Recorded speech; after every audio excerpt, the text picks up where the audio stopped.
Welcome into the Talkin Tide podcast on the Pigskin Podcast Network. I'm Chase Goodbread, sports columnist with the Tuscaloosa News, co-host of Crimson Cover Television, joined by Travis Reier, the longtime senior analyst at BamaOnline.com. The Talkin Tide podcast available wherever you get your podcasts, including Apple Podcasts. You can catch us on YouTube and Facebook as well. The Twitter feed is Talkin_Tide. You can get links to all of our podcasts right there as soon as they drop. I want to quickly thank Peterbrook Chocolatier of Tuscaloosa and DraftKings, some sponsors we will mention a little further on in the program here for a Sunday nighter, Travis. It's a busy one, a lot to get to. Alabama basketball moves on to regional semifinal play in the NCAA tournament. We'll talk about their pair of wins in Birmingham that opened that door, and talk a little spring football too. That gets underway. First practice tomorrow, Monday. So a busy time for Alabama athletics. And of course, we start with a big victory over Maryland, Travis, on Saturday that sprung Alabama to that Sweet 16. A game that was low scoring for sure and tight and really going exactly the way Maryland wanted it to go at the half, 28-23. And second half, Alabama opened it up a little bit, got a few more looks from three-point range, and they end up running away with it just like they did two nights previous against Corpus Christi. Not as high a scoring game as the Corpus Christi game, but nevertheless a resounding win to reach the Sweet 16. Yeah, the weekend in Birmingham showcased once again this team's ability to do it in different ways. Scored in the 90s against A&M-CC and then come back a couple of days later. And as you said, kind of the slog that Kevin Willard and Maryland wanted in that round of 32 game. But Alabama still gets the job done, thanks in large part to just really good defense, plus 12 on the boards as well. Also a pretty good advantage in the way of the free throw line. So you add it all up, off goes Alabama to Louisville to take on a San Diego State team that's probably going to want a similar type of game as to what Maryland got on Saturday night.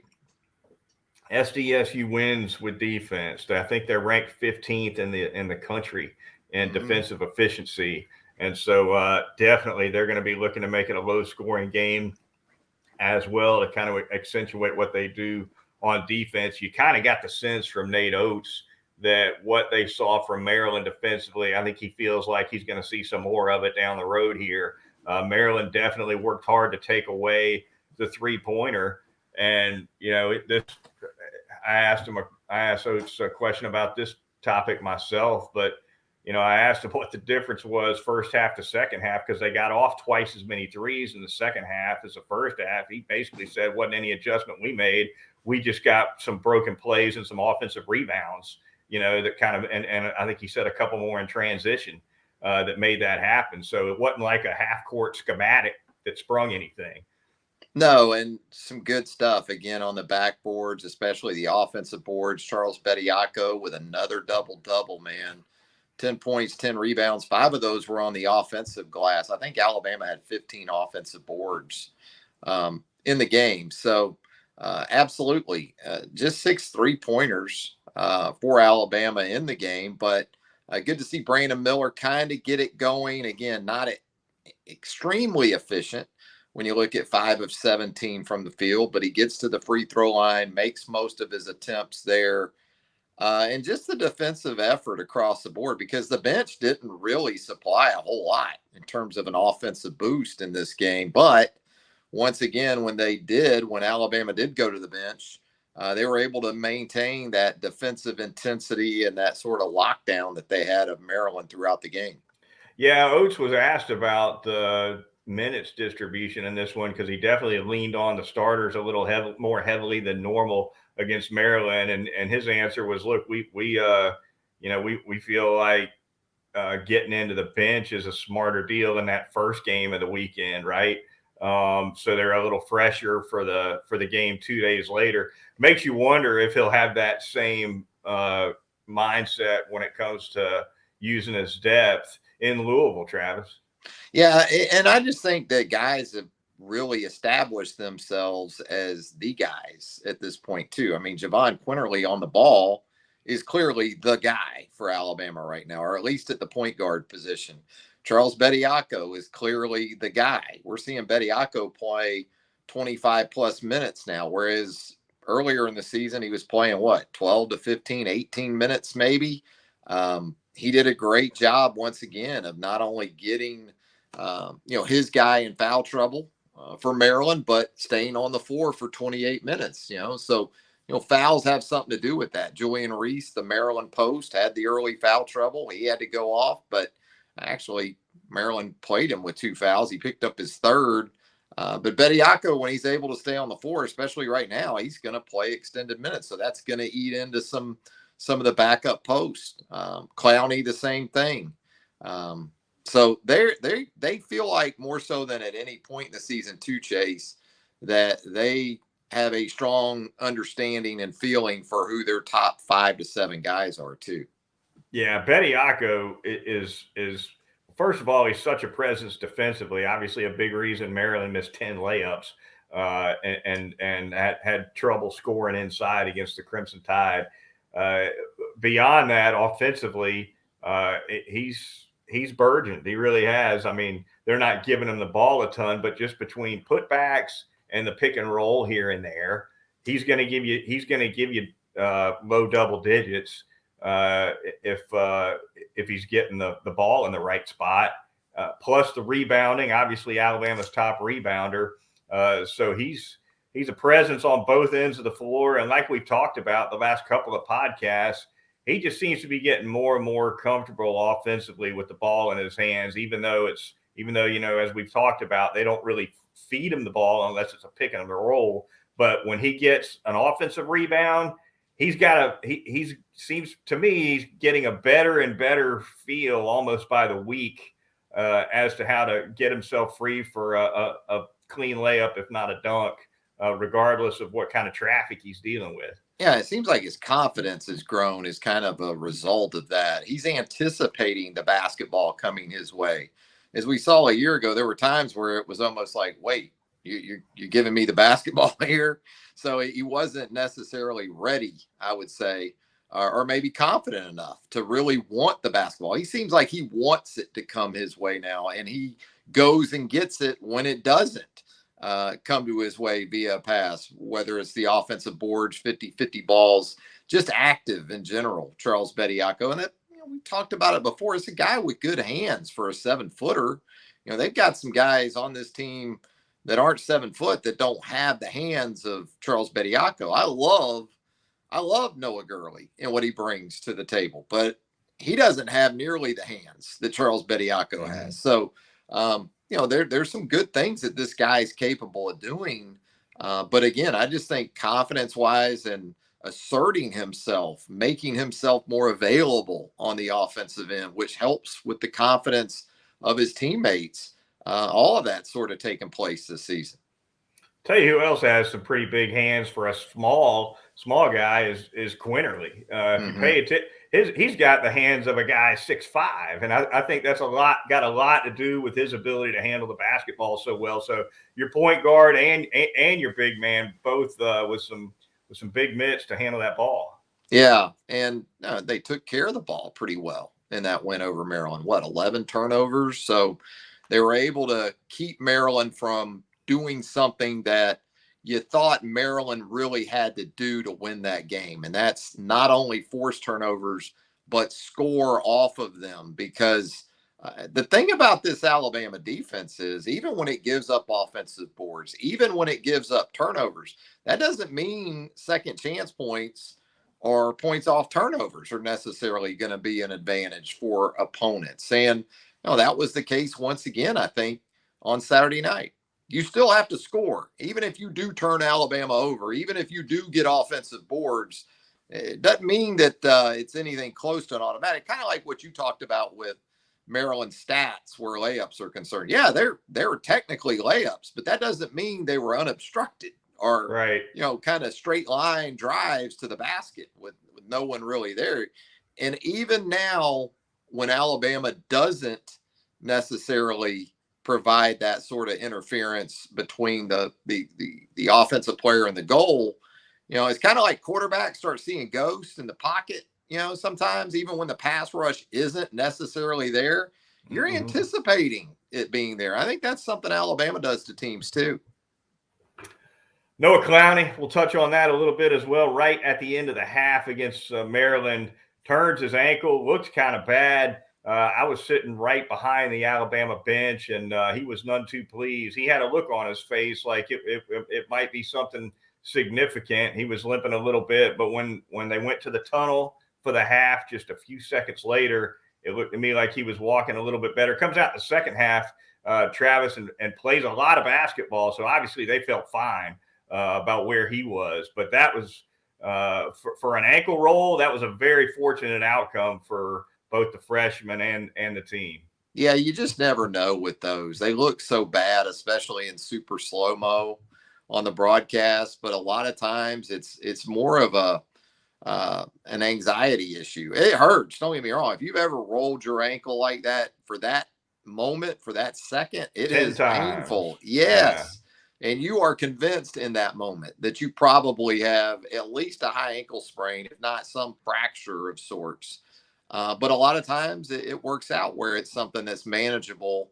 And fortunately for Alabama, Clowney, who had 9 rebounds, it wasn't a big offensive game for Clowney, but again, he takes a charge there. As one of those long and athletic presences on defense, more than did enough to help Alabama win. The rolled ankle just about retired me from pickup ball, Travis. Just about. It was actually a plantar fascia injury that knocked me out for good. But if that hadn't done it, the rolled ankles definitely would have. Yeah, you had a torn Achilles coming too, I think. A torn Achilles or an ACL. You see these like 48-year-old guys walking around with knee braces on, and you're like, just couldn't give up that pickup basketball. I had to blow that ACL out at 48. Yeah, that's a fact. I've seen it done. Yeah. Oh yeah. I learned in my last couple of years, I learned that anytime my ankle got raw, I was always in the paint because that's where most of the feet are. Yeah. So I kind of learned to stay out of the lane, and that kind of toned it down some. But yeah, and these guys, 48 years old, trying to come to jump stops, in the lane, and then that knee go. I don't understand what happened. Yeah. You're not built for that anymore, Fred. Looking ahead for Alabama, Travis, of course, San Diego State, a 5 seed, going to be taking on the Crimson Tide, the Aztecs, with that defense we talked about. What about the South region as a whole? Kind of cracked on this first weekend. Arizona, see you later. Virginia, your thoughts on how all that shook down? Yeah, I guess what do you got left on the other side now? You got Creighton and Princeton. Is that right? Do I have that right? Because Creighton I believe so. beat Baylor this evening. Princeton beat Mizzou good. Princeton's not leaving a lot of doubt in these games either. And, Princeton's one of those teams that's kind of like a triple option team in football. Are they still running that backdoor layup system? Oh, absolutely. They run that Mike and drill in the pregame, But no, I mean, that's a team you just don't want to see in the tournament. And so you're right. It is just a very unique region at this point. When you talk about playing in Louisville and there's no presence of, say, Kentucky or Louisville in that region, that's interesting to sort of point to. But you can't look at it and think that it isn't set up pretty well for Alabama at this point, right? To move on to Houston, I would say. The opportunity, you couldn't ask for a better window of opportunity than what Alabama's looking at right now. There's no doubt about it. You just came off of 2 games, an hour from your campus. And now the way the region's kind of falling together for Alabama, not that there won't be a lot of challenging basketball for Nate Oates' team in Louisville, but you anticipate it being more about Alabama, right? Than at this point. That's the way I look at it right now. Is it's really about Alabama in these next 2 games. All right, the Talkin Tide podcast on the Pigskin Podcast Network. Moving on, we're going to thank a couple of sponsors really quickly here. So we're going to start off telling you a little bit about DraftKings. The biggest tournament in college basketball is underway, and the action is just getting started on the DraftKings Sportsbook, one of America's top-rated sportsbook apps. Right now, new customers can bet just $5 on any pregame money line bet and score $150 in bonus bets if your team wins. Plus, combine multiple bets for a shot at an even bigger payout. DraftKings also will be featuring parlays and odds boosts all tournament long. So be sure to check the DraftKings Sportsbook app every day to see what they have in store. Download that app now. Sign up with promo code TPPN right now. And again, new customers can bet $5 on any pregame moneyline bet. Get $150 in bonus bets if your team wins, only at the DraftKings Sportsbook with promo code TPPN. Going to tell you about Peterbrook Chocolatier out there at 1530 McFarland Boulevard North in the Indian Hills section of Tuscaloosa. As we know, Easter right around the corner. Your destination for Easter goodies, Peterbrook Chocolatier, 1530 McFarland Boulevard North. Chase, you know, we were talking about those peanut butter meltaways on last week's episode. Well, did you know that the peanut butter meltaways come in Easter egg form at Peterbrook Chocolatier? How about that for a basket or just a treat in general? Those peanut butter meltaways are fantastic, and they're going to have them starting this week. They make their 2023 debut this week at Peterbrook Chocolatier, 1530 McFarland Boulevard North in the Indian Hills section of Tuscaloosa. All right, the Talkin Tide podcast on the Pigskin Podcast Network, the Twitter feed Talkin_Tide. We're going to turn to a little bit of football chatter here in the final minutes of the program. Travis, Nick Saban getting spring practice underway Monday. That'll be the first of course, 15 NCAA allowed practices leading up to A-Day, which is going to be April 22nd.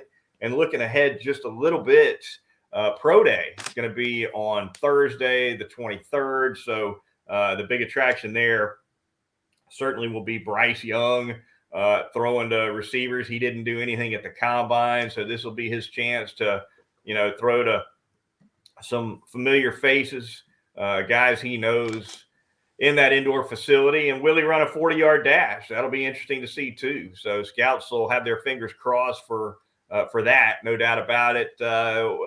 Before we get into spring drills, your thoughts on Pro Day and what it means maybe for Young and others. Yeah, I mean, that's the focus, obviously, is Bryce. I think for a lot of teams, they wanted to see exactly what he was going to measure in Indianapolis. So a lot of the intrigue, I think, actually had to do with that, his height and his weight. He is slight, as we know, checked in over 200 pounds, I guess just a tad more than 5'10". As far as his height's concerned, I think the only surprise for Bryce, if he does throw, is that if he doesn't look exceptional in doing so. The tape already tells you that about Bryce Young. Even better, you see him do it against actual competition, not against air, with pass rush coming at him, with all those things that should impact him from a negative perspective that really didn't. That's the interesting aspect that I think is already at the convenience of these teams. They already have all of that. So, I do wonder a little bit about how much pop or how much juice Thursday's going to have from that perspective, because again, I think the only surprise, kind of like Jalen Carter though for Georgia, it's possible. We saw it with Jalen Carter, had obviously a subpar performance in the Georgia Pro Day last week, but that would be a major surprise to me if the reviews of Bryce throwing the football, if in fact that's what he does, aren't really, really good.